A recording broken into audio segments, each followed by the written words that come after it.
Bismillahirrahmanirrahim. Assalamualaikum warahmatullahi wabarakatuh. Halo adik-adik semua, perkenalkan nama kakak Alifia Zari Rahmah dari Prodi Pendidikan Matematika semester 4 UIN Sunan Gunung Jati Bandung. Pada pembelajaran kali ini kakak akan membahas mengenai materi operasi himpunan. Nah, tujuan mempelajari operasi himpunan ini untuk membantu adik-adik dalam menyelesaikan masalah kontekstual mengenai operasi himpunan. Sebelum memulai pembelajaran kali ini, alangkah lebih baiknya kita berdoa terlebih dahulu. Berdoa dimulai.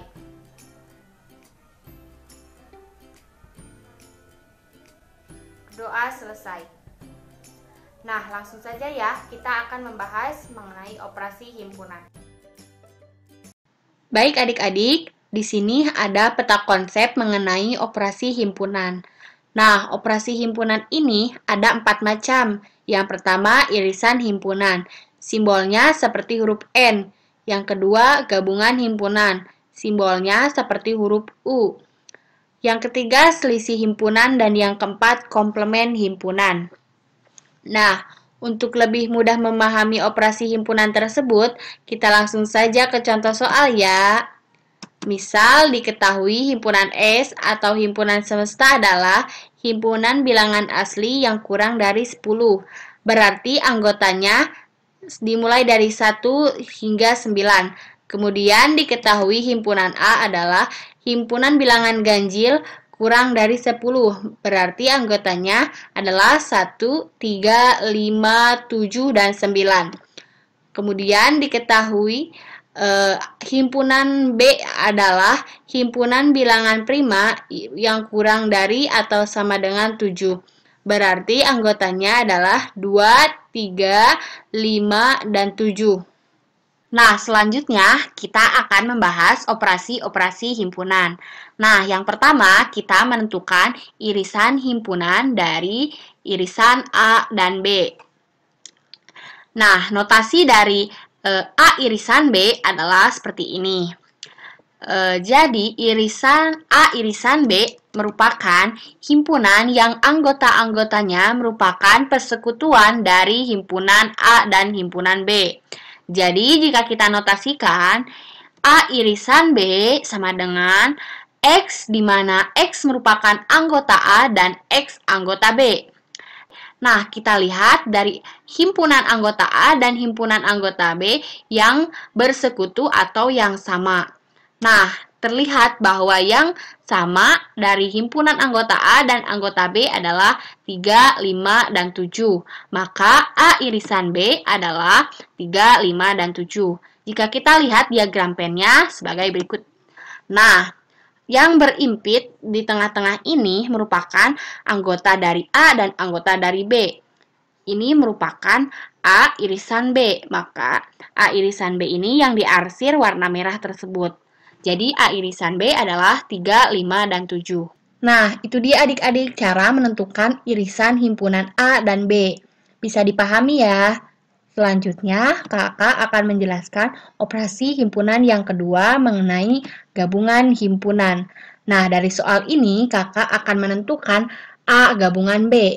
Apa itu A gabungan B? A gabungan B yaitu himpunan yang anggota-anggotanya terdiri dari anggota himpunan A atau himpunan B.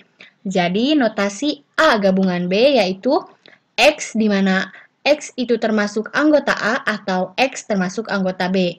Nah, dari soal ini, A gabungan B itu bahwa himpunan A itu digabung dengan himpunan B. Jadi, A gabungan B itu terdiri dari 1, 2, 3, 5, 7, dan 9. Nah, jika digambarkan dalam diagram pen, yaitu sebagai berikut. Nah, di sini ada himpunan A dan ada himpunan B. Kemudian digabung himpunan A dan himpunan B. Maka yang diarsir merah ini merupakan A gabungan B, yaitu 1, 2, 3, 5, 7, dan 9. Nah, itu cara menentukan gabungan himpunan A dan B. Selanjutnya, yang ketiga, kakak akan membahas mengenai selisih himpunan. Dari soal ini, kakak akan menentukan A selisih B. Apa itu A selisih B? A selisih B merupakan himpunan yang semua anggota himpunan A namun bukan anggota himpunan B. Lalu bagaimana notasinya? Nah, notasinya seperti ini. A selisih B sama dengan X di mana X termasuk anggota A dan X bukan termasuk anggota B. Nah, jadi dari soal ini, mana yang anggota A tetapi bukan termasuk anggota B? Kita lihat yang termasuk anggota A tetapi bukan anggota B yaitu 1 dan 9. Jadi A selisih B yaitu 1 dan 9. Kemudian ada yang nanya nih, katanya kalau A selisih B itu sama dengan B selisih A apa enggak? Kita lihat ya, A selisih B sama atau tidak dengan B selisih A? Tentunya tidak ya teman-teman. Nah, notasinya saja sudah beda. B selisih A itu X di mana X termasuk anggota B dan X bukan termasuk anggota A. Jadi kalau B selisih A yaitu di mana X-nya itu termasuk himpunan B tetapi X itu bukan anggota B. Nah, jadi di sini kita lihat bahwa yang termasuk himpunan B tetapi bukan himpunan A yaitu angka 2 karena di himpunan A tidak ada angka 2. Jadi B selisih A sama dengan 2. Kita lihat diagram pennya. Nah, ini dia diagram pen dari A selisih B itu yang diarsir warna biru, yaitu 1 dan 9. Kemudian B selisih A itu 2. Jadi yang ada di arsir merah itu B selisih A. Nah, itu dia teman-teman tentang selisih pada himpunan. Bagaimana, dapat dipahami kan? Selanjutnya, yang terakhir, kakak akan menjelaskan cara menentukan operasi himpunan tentang komplement himpunan atau disimbolkan pangkat C atau aksen. Nah, dari soal ini, misalnya kakak akan menentukan A komplement atau A aksen. Apa itu A komplement? A komplement yaitu himpunan yang anggotanya merupakan anggota himpunan S namun bukan anggota himpunan A. Nah, notasi dari A komplement yaitu X di mana X tidak termasuk himpunan anggota A dan X termasuk anggota himpunan S. Nah, dari soal ini, mana yang bukan anggota himpunan A namun dia merupakan anggota himpunan S atau himpunan semesta? Nah, kita lihat yang bukan anggota A tapi anggota himpunan semesta yaitu 2, 4, 6, 8. Nah, jadi A komplement yaitu 2, 4, 6, dan 8. Lalu bagaimana diagram pennya? Kita lihat diagram pennya ya. Nah, diagram pennya itu seperti ini. Jadi yang bukan termasuk anggota himpunan A itu merupakan A komplement. Nah, yang diarsir merah ini merupakan bagian dari A komplement. Oke adik-adik, itu dia penjelasan mengenai operasi-operasi himpunan. Bagaimana adik-adik sudah memahaminya sekarang? Semoga adik-adik bisa memahaminya apa yang kakak jelaskan. Nah, jadi operasi himpunan itu ada 4 macam. Yang pertama ada irisan himpunan, yang kedua ada gabungan himpunan, yang ketiga selisih himpunan, dan yang keempat yaitu komplement himpunan. Jangan lupa adik-adik harus memperbanyak lagi latihan-latihan soal mengenai operasi himpunan tersebut agar adik-adik mampu memahaminya lebih lagi. Nah, pembelajaran kali ini kakak cukupkan sekian. Mari kita membaca hamdalah bersama-sama. Alhamdulillahirrabbilalamin. Terima kasih atas perhatiannya. Mohon maaf jika terdapat banyak kekurangan dan kesalahan. Wassalamualaikum warahmatullahi wabarakatuh.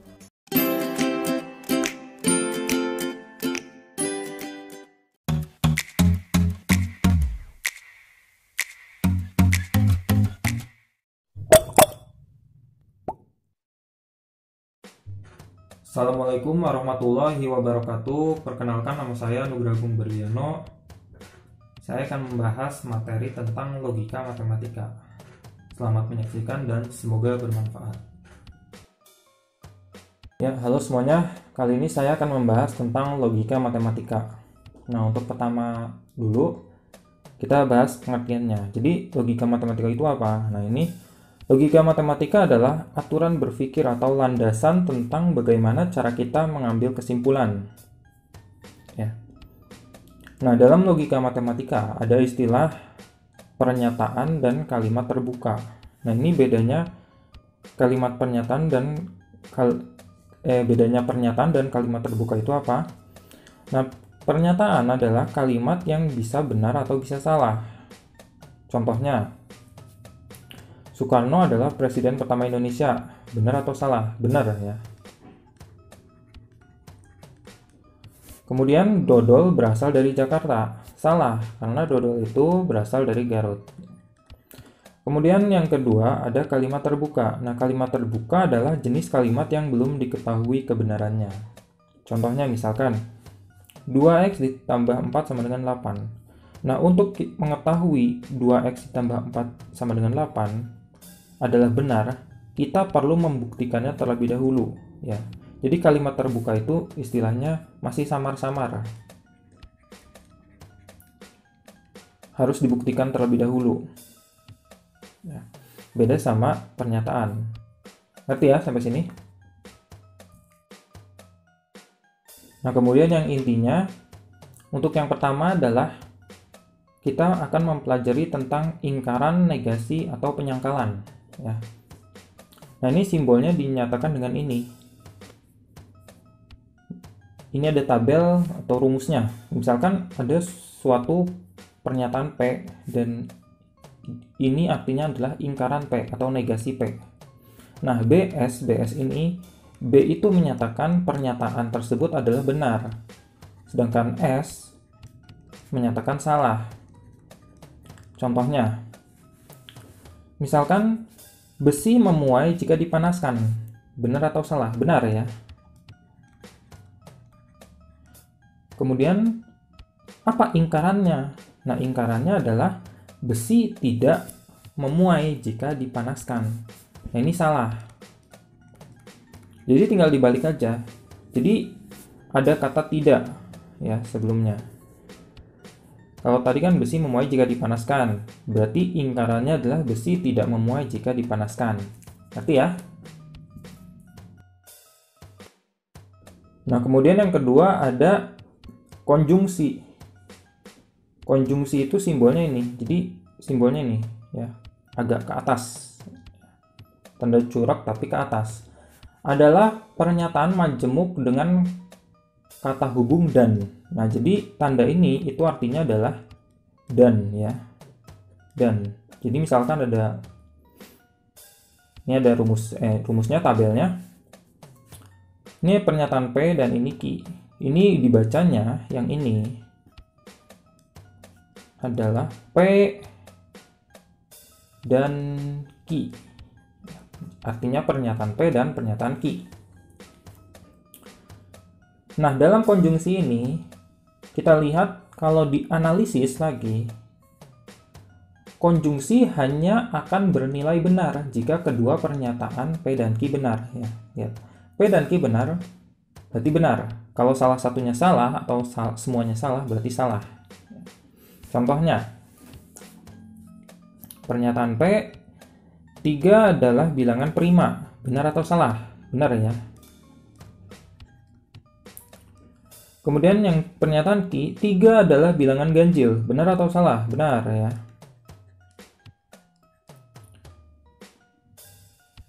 Kalau kita konjungsikan berarti P dan Q, 3 adalah bilangan prima dan ganjil, berarti benar, karena keduanya benar.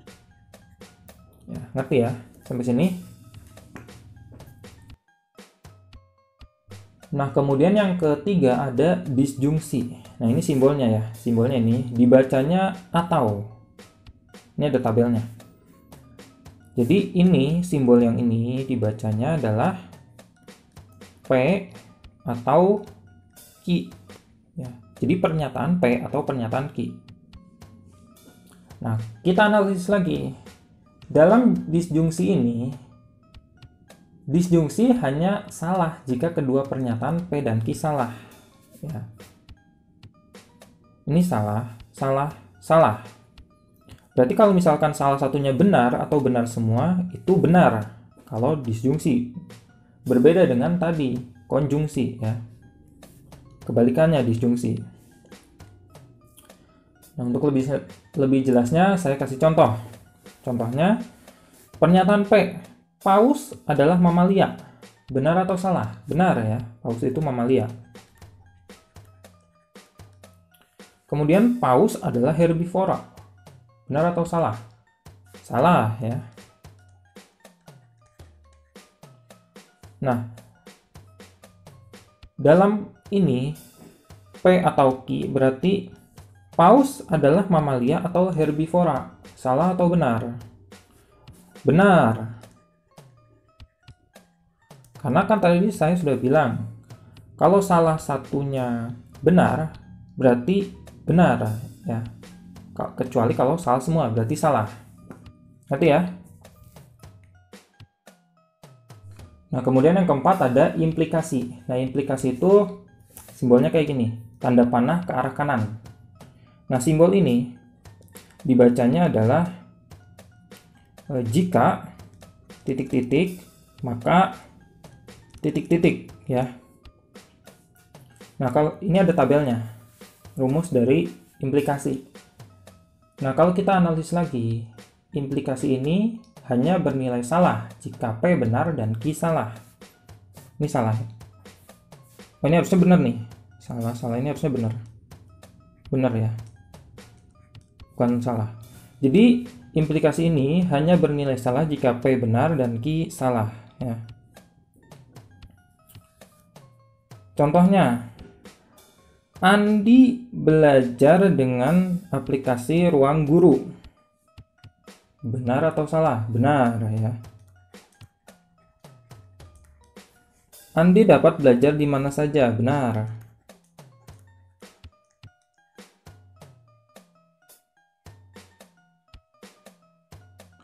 Nah, jika kita hubungkan dengan implikasi, maka jika Andi belajar dengan aplikasi Ruang Guru, maka Andi dapat belajar di mana saja. Berarti itu benar. Ngerti ya? Nah, kemudian yang kelima atau yang terakhir ada biimplikasi. Simbolnya itu seperti tanda panah tapi kedua arah ya, kedua arah. Kalau tadi kan ke kanan aja kan implikasi. Kalau sekarang biimplikasi kedua arah. Nah, ini tanda ini artinya adalah kalau dibacanya titik-titik jika dan hanya jika.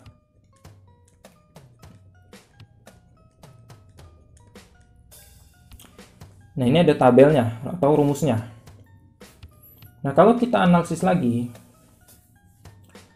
biimplikasi ini akan bernilai benar jika sebab dan akibatnya P dan Q bernilai sama.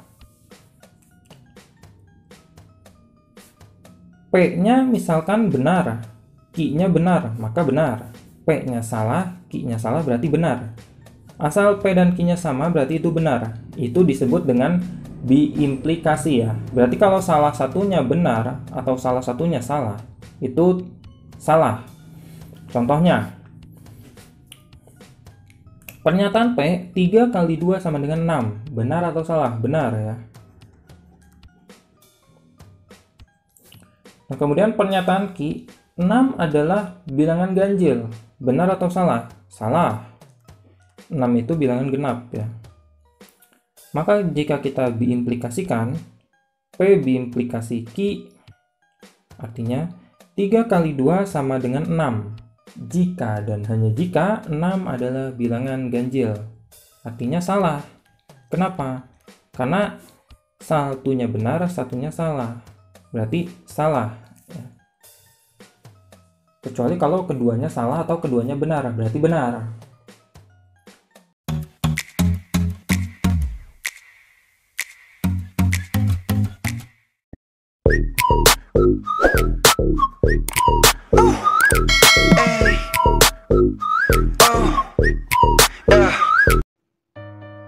Halo, Halo, perkenalkan nama saya Afsari Sabella dengan NIM 11920500023 dari kelas 4A Pendidikan Matematika UIN Sunan Gunung Jati Bandung. Di sini saya akan memaparkan sedikit materi tentang barisan dan deret geometri. Disimak videonya ya. Barisan dan deret geometri. Bentuk umumnya yaitu U1, U2, U3, dan seterusnya hingga UN, di mana UN adalah suku ke N. Kemudian pada barisan geometri polanya yaitu dinamakan dengan rasio atau R, di mana rasio atau R ini sendiri bisa dicari dengan menggunakan rumus U2 per U1 atau U3 per U2, dan seterusnya begitu. Contoh, ini barisan geometri dari suku pertama ke suku kedua itu polanya dikali 2, begitupun seterusnya. 1 kali 2 jadi 2, 2 dikali 2 4, 4 dikali 2 8. Nah, 2 adalah rasionya. Perbedaan barisan aritmatika dan barisan geometri adalah, sederhananya kalau aritmatika polanya ditambah baik bilangan positif ataupun bilangan negatif, atau bisa dikatakan pola aritmatika yaitu bisa ditambah ataupun dikurang. Sedangkan barisan geometri polanya adalah dikali ataupun dibagi, tapi rasionya tetap bisa dicari dengan cara rasio sama dengan U2 dibagi U1. Rumus suku ke N barisan geometri. Untuk rumus suku ke N barisan geometri, rumusnya adalah UN sama dengan A dikali R pangkat N min 1, di mana UN adalah suku ke N dan A adalah U1 atau suku pertama dan R adalah rasio. Rumus jumlah N suku pertama deret geometri. Kemudian rumus jumlah N suku pertama deret geometri rumusnya ada 3. Yang pertama untuk rasio yang kurang dari 1, lalu yang kedua untuk rasio lebih dari 1, dan yang terakhir untuk rasio sama dengan 1, di mana Sn adalah jumlah N suku pertama, A adalah U1 atau suku pertama, dan R adalah rasio. Contoh, diketahui deret geometri 1 plus 2 plus 4 plus 8 dan seterusnya. A. Tentukan nilai suku ke-8. B. Tentukan jumlah 10 suku pertama. Jawabannya, yang pertama berarti yang ditanya adalah U8. Kita ketahui deretnya itu 1, 2, 4, dan 8. Berarti kita bisa mengetahui rasionya. Cara mengetahui rasio U2 dibagi U1, U2 nya yaitu 2 dan U1 nya adalah 1, berarti 2 per 1 sama dengan 2. Lalu kita masukkan rumus UN yaitu A kali R pangkat N min 1. U8 sama dengan A nya 1, R nya 2, N nya 8 dikurang 1. Lalu U8 sama dengan 1 dikali 2 pangkat 7, 7 dari 8 dikurang 1.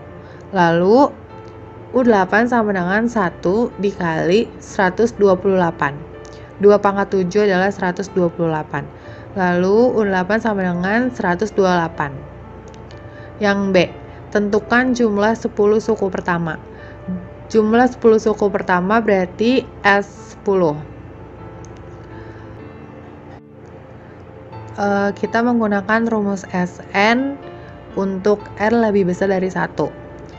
Rumusnya Sn sama dengan A dalam kurung R pangkat N dikurang 1 per R kurang 1.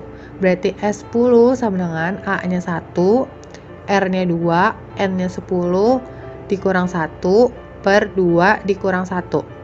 Lalu S10 sama dengan 1 dikali 2 pangkat 10 dikurang 1 per 1. Lalu S10 sama dengan 1 dikali 1024 dikurang 1. Lalu S10 sama dengan 1 dikali 1023. S10 sama dengan 1023.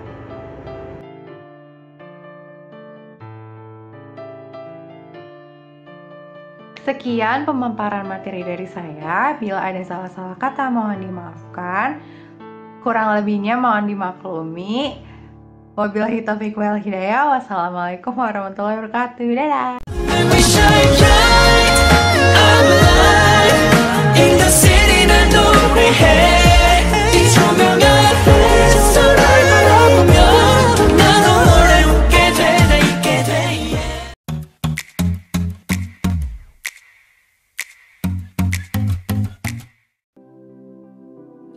Bismillahirrahmanirrahim. Assalamualaikum warahmatullahi wabarakatuh.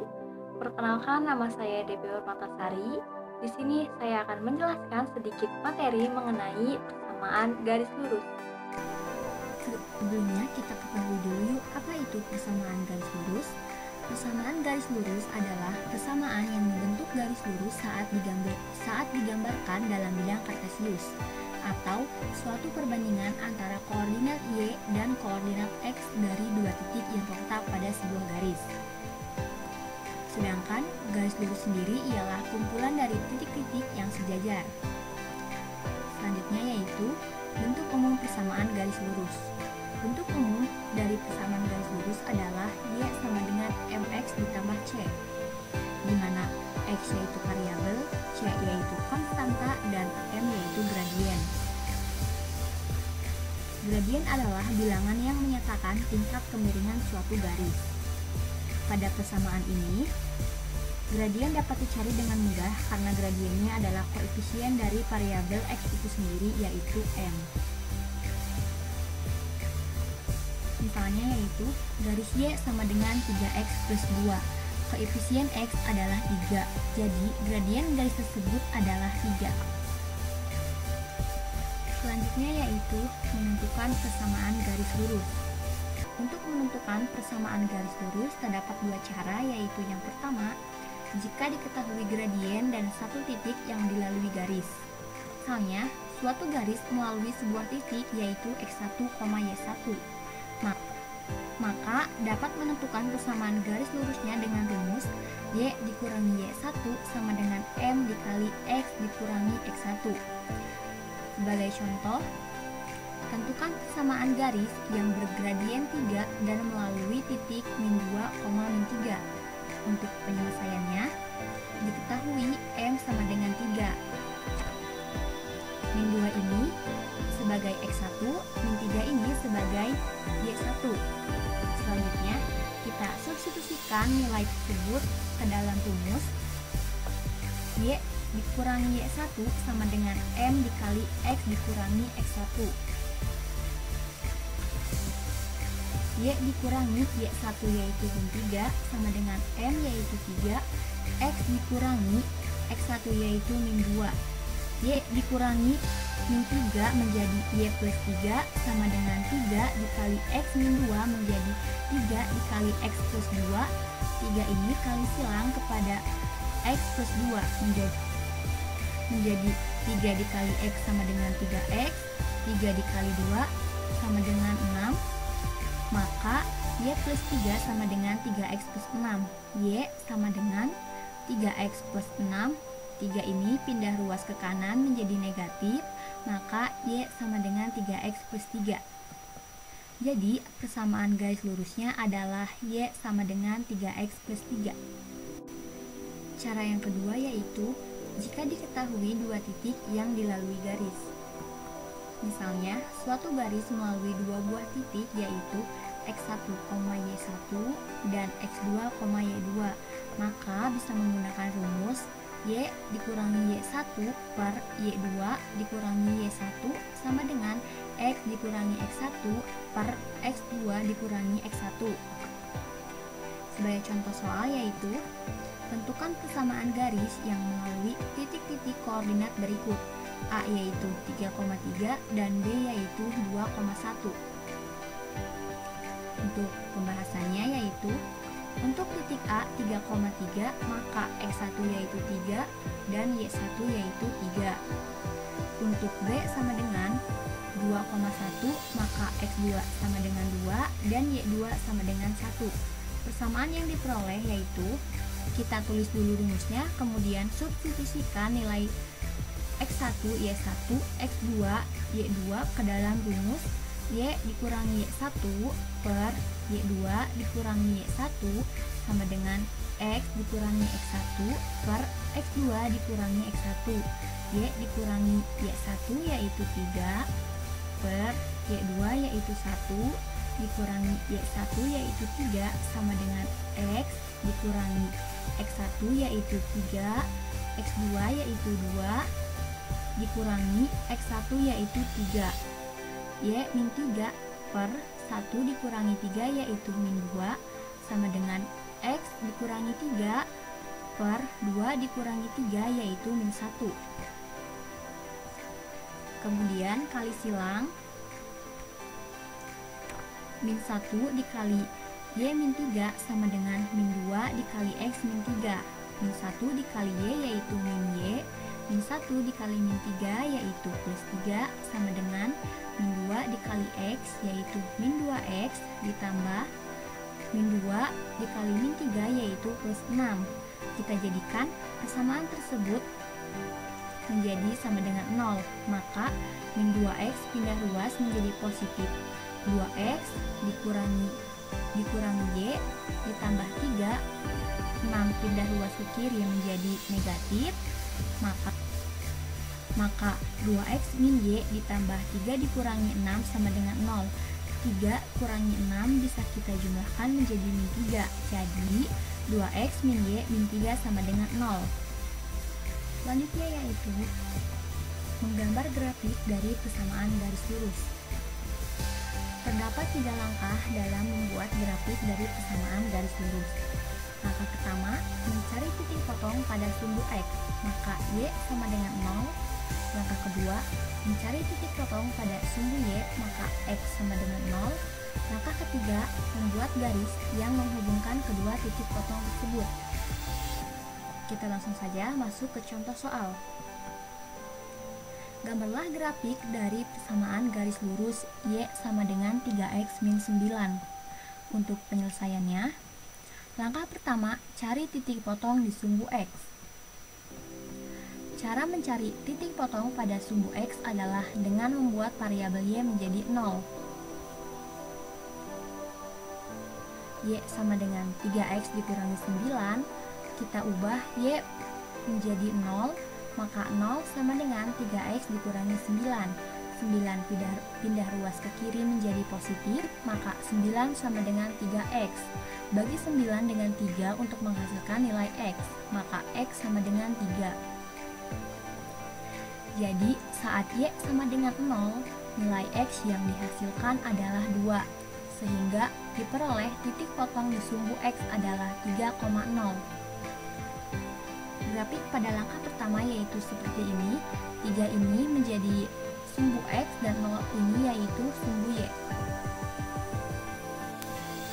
Langkah kedua yaitu cari titik potong di sumbu Y. Tidak jauh berbeda dengan cara mencari titik potong pada sumbu X. Untuk mencari titik potong di sumbu Y, kita harus mengganti variabel X menjadi 0. Y sama dengan 3X min 9, ubah X menjadi 0 yaitu Y sama dengan 3 dikali 0 min 9, Y sama dengan 3 dikali 0 yaitu 0, Y sama dengan min 9.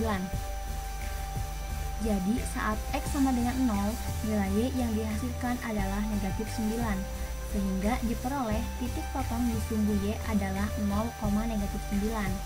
Grafik pada langkah kedua yaitu seperti ini. 0 yaitu sebagai sumbu X dan min 9 yaitu sebagai sumbu Y. Langkah ketiga yaitu gambar garis yang menghubungkan titik potong tersebut. Setelah diperoleh dua buah titik potongnya, kita bisa tarik garis lurus yang menghubungkan kedua titik potong tersebut. Tarik titik potong sumbu X ke titik potong sumbu Y. Maka grafik dari persamaan garis lurus Y sama dengan 3x minus 9 yaitu seperti ini. Kesimpulannya yaitu persamaan garis lurus adalah suatu perbandingan antara koordinat Y dan koordinat X dari dua titik yang terletak pada sebuah garis. Dengan bentuk umum persamaan garis Y adalah Y sama dengan mx plus c.